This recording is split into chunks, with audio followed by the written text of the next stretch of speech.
Welcome to the debate. When you look at the dashboard of a sports car, the speedometer tells you how fast you're going, but the tachometer tells you how hard the engine is actually working to get there. Right, the RPMs. Exactly.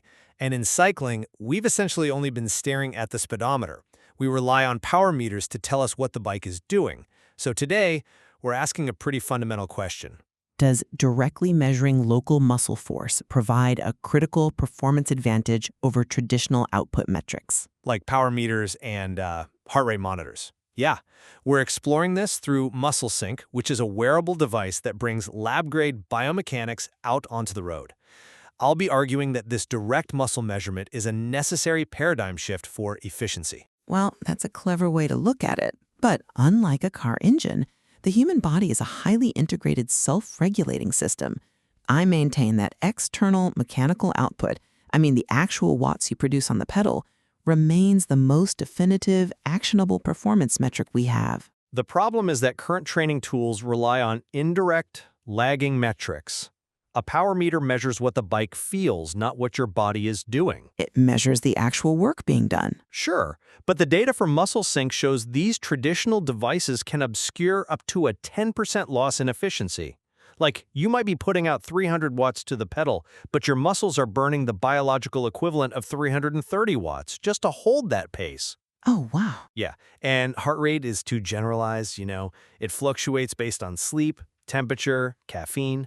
By using a patented sensor to measure force directly from the vastus lateralis, the main quad muscle, MuscleSync reveals actual muscle function in real time. Okay, but cycling isn't a contest of who has the freshest vastus lateralis. It's about who crosses the line first. A power meter measures objective mechanical work. It measures the exact force moving the bike forward. Introducing localized muscle data just risks severe overcomplication. How so? Athletes already suffer from paralysis by analysis. If you start hyper-focusing on internal fatigue signals from one specific muscle group, you completely lose sight of your actionable systemic performance. You don't lose sight of systemic performance, you protect it.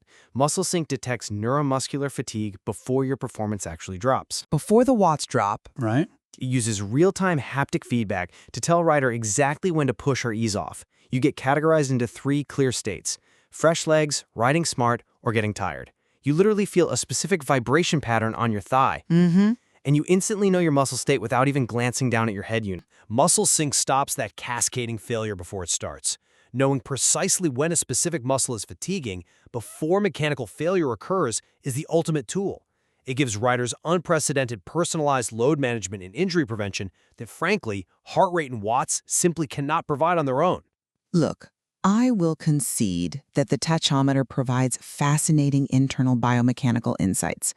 Seeing a 10% efficiency deficit in real time is a powerful analytical tool for the lab. And the road. Well, both perspectives show us just how complex optimization has become. Merging the systemic output of traditional power meters with the internal efficiency data of devices like MuscleSync might just be the next frontier in training. It certainly presents a new way to look at how we measure human limits. Absolutely. We'll leave it to you to decide if the future of cycling optimization lies deep within the muscle or right there on the pedal.